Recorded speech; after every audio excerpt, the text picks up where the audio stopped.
what kind of jobs are out there? Do we have a labor shortage?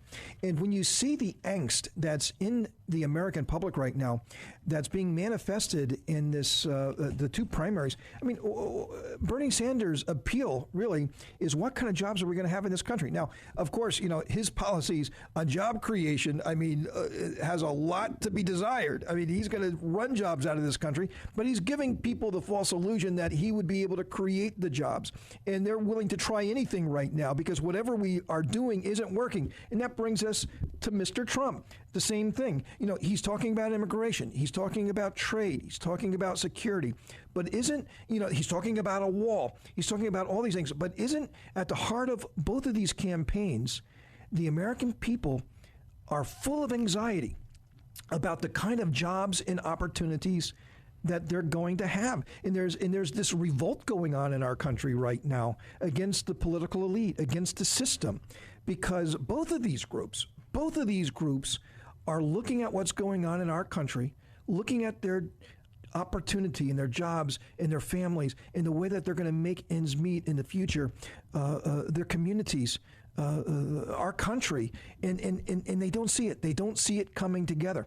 And therefore, you have this near revolt going on in both of the two major political parties in the United States. It's all coming back to what kind of jobs are we going to have in this country? Well, Neal, that's exactly correct. And that's why, if you look at the voting that happened this last week, they had more people voting in primaries. They haven't seen numbers like this since 1980.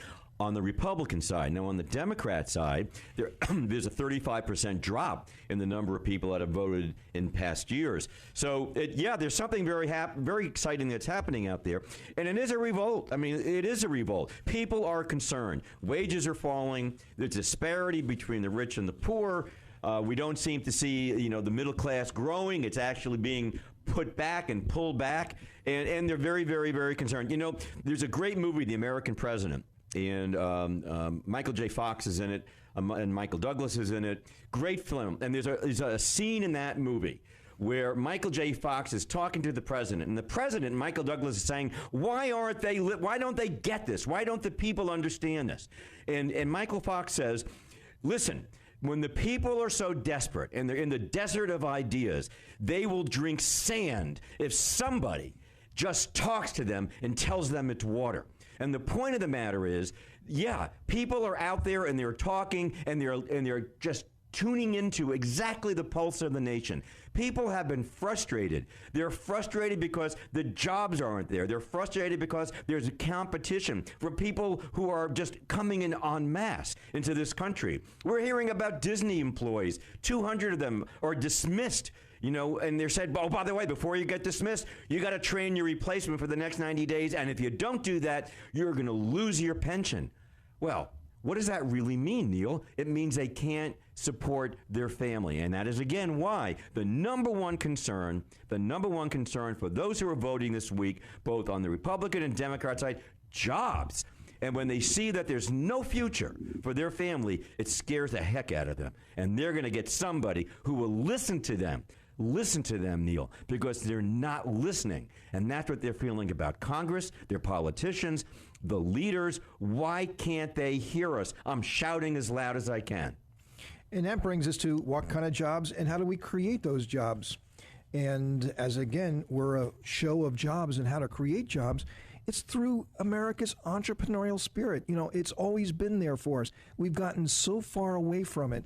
And quite frankly, I'm just not hearing from either of the campaigns right now about how do we reinvigorate America's entrepreneurial spirit, because there is the solution. It's the only solution. It is the solution that has worked for us so well. It has made us this incredible country. And the further we get away from our entrepreneurial roots, the more and more anxiety that this country is going to face. So how do we do that? Now, you start to hear a little bit of rumblings. Oh, yeah, we got to do something with our tax policy, or, oh, yeah, we got to do something about regulation. Now, the Democrats aren't saying that. I mean, the Democrats are saying, well, we got to tax more, we got to regulate more. But that's not the way to do it.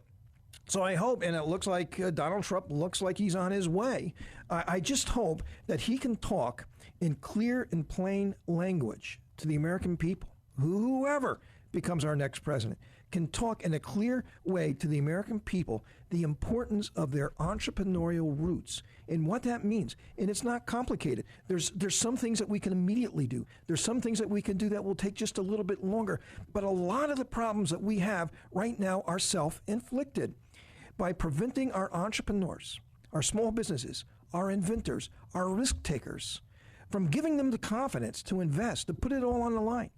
If we don't give them this confidence, we're doomed. And that's what's happening right now, Rich. Who's going to lead us out of this? Somebody who's done it, somebody who's lived it, and then somebody ultimately who can convey that